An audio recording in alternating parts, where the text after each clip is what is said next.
नमस्कार दोस्तों, स्वागत है एक और नई वीडियो। दोस्तों आज की वीडियो टॉपिक है कि छत्तीसगढ़ माध्यमिक शिक्षा मंडल रायपुर शैक्षणिक सत्र 2021-22 माह सितंबर असाइनमेंट 2 कक्षा 12 विषय भूगोल। तो दोस्तों आप लोगों के असाइनमेंट 2 आ गई है। तो दोस्तों इसी कक्षा 12वीं के विषय भूगोल का फुल असाइनमेंट सोल्यूशन है। तो आप लोग वीडियो में अंत जरूर बने। दोस्तों आप लोगों को सभी क्वेश्चन एकदम पॉइंट मिलेंगे। दोस्तों इस वीडियो को आप लोग देख कर लिखेंगे तो आप लोग को 20 में 20 पूरे अंक दिए जाएंगे। तो आप लोग इस वीडियो को जरूर देखिएगा और अपने दोस्तों में ज़्यादा शेयर करें।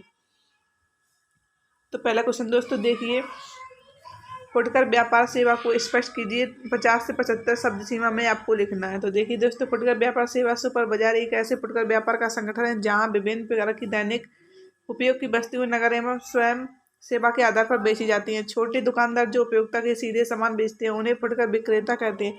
पैदल चलकर सामान बेचने वाले, फेरी वाले, एकदम की दुकान, परचून की दुकान चलाने वाले सभी फुटकर व्यापारी हैं। फुटकर विक्रेता मध्यस्थों के बीच की अंतिम कड़ी होती है। थोक विक्रेता तथा वास्तविक उपयोक्ता के बीच का माध्यम है। वह थोक विक्रेता से क्रय करता है तथा उपयोक्ता को बहुत कम मात्रा में बेचता है। सामान्यतः थोक विक्रेता के मुकाबले में उसे बहुत कम पूंजी की आवश्यकता होती है तथा व्यापार में नगद लेन देन करता है। साधारणतः किसी खास वस्तु को बेचने के लिए नहीं होता। कई प्रकार की वस्तुओं का भंडार करता है। इसके कार्यकलाप साधारणतः जिस क्षेत्रों में उसकी दुकान को वहां से मिलते जुलते होते हैं। दोस्तों दूसरा क्वेश्चन है, जल परिवहन के क्या लाभ है। 50 से 75 वर्ड में लिखना है। उत्तर है, जल परिवहन भारतीय जल परिवहन अति प्राचीन भारत की भौगोलिक स्थिति 3 ओर से समुद्र से घिरा हुआ ना एक विशाल नदियां जिनमें साल भर जल का होना ऐसे तत्व हैं जो भारतीय जल परिवहन के इतिहास में साक्षी हैं। जल परिवहन में सस्ता साधन है। भारी एवं सस्ते पदार्थों को अधिक मात्रा में ढोने के लिए एक सर्वोत्तम साधन है। इसके लिए मार्ग निर्माण एवं रख रखाव की आवश्यकता नहीं पड़ती। अधिकांश अंतर्राष्ट्रीय व्यापार इसी माध्यम से होता है। जल परिवहन के विभिन्न लाभ। जल परिवहन के सबसे सस्ता परिवहन है इसके क्योंकि इसमें घर्षण न्यूनतम 8 400 400। जी हाँ दोस्तों, याद कर लीजिए व्हाट्सएप नंबर। आप चाहे आपका मैथ का सवाल हो, फिजिक्स का हो, केमिस्ट्री का, बायोलॉजी का, आपके हर डाउट का क्वेश्चन मिलेगा। वीडियो सीधा सोल्यूशन आपको व्हाट्सएप नंबर पर अपने फ़ोन में डाउनलोड का 8 400 400 400 व्हाट्सएप नंबर सेव करना है। बस चार्ट ओपन कीजिए, जो भी आपका डाउट है उस सवाल की फ़ोटो खींचनी है और उसे क्रॉप करना है। 5 सेकंड के अंदर वीडियो सोल्यूशन मिल जाएगा। कक्षा 6 से 12 तक IT, JEE, NEET, CBSE board और सभी स्टेट बोर्ड बच्चों के लिए। देर किस बात की, अभी जाइए 8 400 400 400 अपना सवाल व्हाट्सअप कीजिए और अपने डाउट को आउट कीजिए। लिंक डिस्क्रिप्शन में है। न्यूनतम होता है, अतः प्रति किलोमीटर प्रति ग्राम भार वाहन के लिए न्यूनतम ईंधन की आवश्यकता होती है। दूसरा पॉइंट है, जल परिवहन सामान्य सड़क यातायात का भीड़ भाड़ में से मुक्त करता है जिससे कि सड़क परिवहन में आसानी बनी रहती है। तो दोस्तों तीसरा पॉइंट देख लीजिए, जल परिवहन के द्वारा ऐसे स्थानों पर भी पहुंच पाना संभव होता है जहां कोई एयरपोर्ट नहीं है और रेलवे लाइन भी संभव नहीं है। चौथा देखिए, जल परिवहन से दुर्घटना की संभावना भी कम होती है।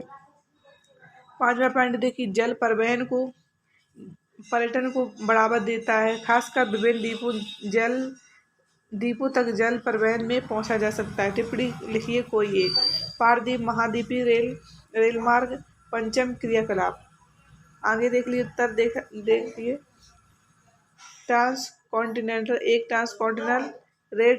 रेल रोड टैकरेज का एक संगत नेटवर्क है जो विभिन्न महासागरों या महाद्वीपीय सीमाओं में टर्मिनलों के साथ एक महाद्वीपीय भूमि द्रव्यमान पर करता है। ऐसे नेटवर्क या तो एक रेलवे के परियों के माध्यम से हो सकते हैं या निरंतर मार्ग के साथ कई रेलवे कंपनियों द्वारा नियंत्रित किया जा सकता है।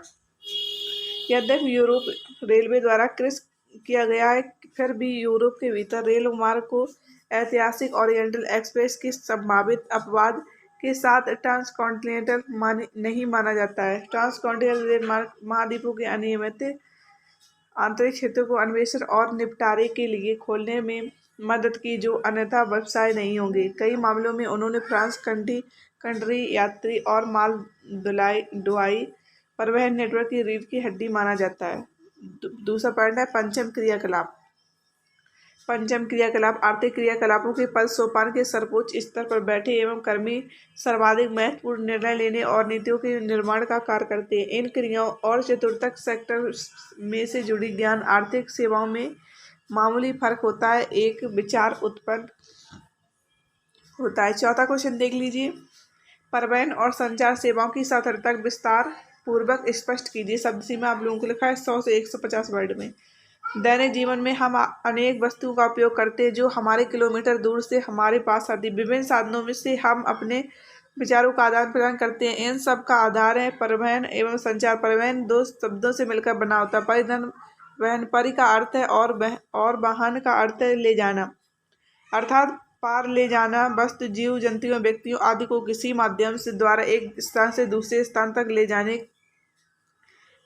तक की क्रिया को परिवहन कहलाती है। परिवहन के प्रमुख साधन बैलगाड़ी, साइकिल, मोटर, रेल, जलयान, वायुयान आदि संदेशों वादों का आदान प्रदान संचार कहलाता है। इसके साधन समाचार पत्र, डाक, टेलीफोन, रेडियो, दूरदर्शन, इसी प्रकार विद्युत को तार के माध्यम से भेजना, तेल, गैस आदि को पाइपलाइन के माध्यम से भोजन परिप्रेषण कहलाता है। सुएज नहर या पनामा नहर का सचित्र वर्णन कीजिए। पनामा नहर अटलांटिक महासागर को प्रशांत महासागर से जोड़ने वाले इस महत्वपूर्ण नहर का निर्माण सन 1914 में हुआ। पनामा नहर जल डैम मध्य को काटकर बनाई गई। यह अटलांटिक महासागर के तट पर स्थित कोलकाता से प्रशांत तट पर स्थित पनामा बंदरगाह को जोड़ती है। यह क्षेत्र पर्वतीय, इसलिए इसमें 3 स्थानों पर लॉक बनाई गई है। इस नहर का सबसे भाग समुद्र तल से 26 मीटर ऊंचाई है। इसकी लंबाई 80 किलोमीटर, चौड़ाई 90 मीटर है तथा गहराई 12 मीटर है। एक जहाज को पार करने में 7 से 8 घंटे का समय लगता है। इस पर संयुक्त राज्य अमेरिका का अधिकार है क्योंकि इसी के प्रयास से यह बनकर तैयार हुआ है। पनामा नहर का महत्व तो देख लीजिए दोस्तों। आप लोग चैनल को सब्सक्राइब जरूर कर लीजिए। हम आप लोगों के असाइनमेंट 2 का सभी पेपर सोल्यूशन प्रोवाइड करवाएंगे। देखिए, अमेरिका का अधिकारियों के आने से पहले अधिक लाभ संयुक्त राज्य अमेरिका को हुआ है। इसके पश्चिमी तटों पर स्थित बंदरगाहों की दूरी पूर्वी तट पर स्थित बंदरगाह से बहुत कम हो गई है। न्यूयॉर्क से सैन फ्रांसिस्को की दूरी में 1300 किलोमीटर की बचत हुई है। पहले जहाज़ों को दक्षिण अमेरिका के पूर्वी भागों में पश्चिमी भागों में जाने के लिए पहाड़ों से होकर जाना पड़ता था। अब सभी जहाज सीधे पनामा नहर से होकर जाते हैं। नहर द्वारा होने वाला व्यापार, इस नहर के निर्माण से संयुक्त राज्य अमेरिका के पूर्वी एवं पश्चिमी तट की दूरी कम हो गई है, जिससे इनके मध्य व्यापार में अत्यधिक वृद्धि हुई। इन पूर्वी संयुक्त राज्य अमेरिका में से विविध प्रकार की निर्मित सामग्री, खाद्य पदार्थ एवं कोयला जाते हैं तथा पश्चिमी संयुक्त राज्य अमेरिका से लकड़ी, कागज आदि। बच्चों, इसके बाद आपको पनामा नहर नक्शे में बताना है, तो आप मार्केट से नक्शा खरीदकर पनामा नहर नक्शा दे सकती है। तो दोस्तों, ये था क्लास 12th का ज्योग्राफी यानी भूगोल का फुल असाइनमेंट 2 सॉल्यूशन था। अगर आपको वीडियो पसंद आता वीडियो को लाइक कर दीजिए, चैनल को सब्सक्राइब कर लें। तो दोस्तों, इस चैनल को सब्सक्राइब भी करिए, इस वीडियो को ज़्यादा ज़्यादा शेयर कीजिए। दोस्तों, अगर आप लोगों ने टेलीग्राम नहीं ज्वाइन किया है तो आप लोगों को डिस्क्रिप्शन में लिंक मिल जाएगी। दोस्तों, अगर आप लोगों को इसकी PDF चाहिए तो आप लोग गूगल पर सर्च करिए www.upboard.live। जैसे ही आप सर्च करेंगे वैसे ही सभी क्लास के सोल्यूशन डले हुए हैं, तो आप लोगों को PDF मिल जाएगी। दोस्तों, चैनल पर पहली बार है तो चैनल को सब्सक्राइब जरूर करें। तो मिलते हैं नेक्स्ट वीडियो के साथ।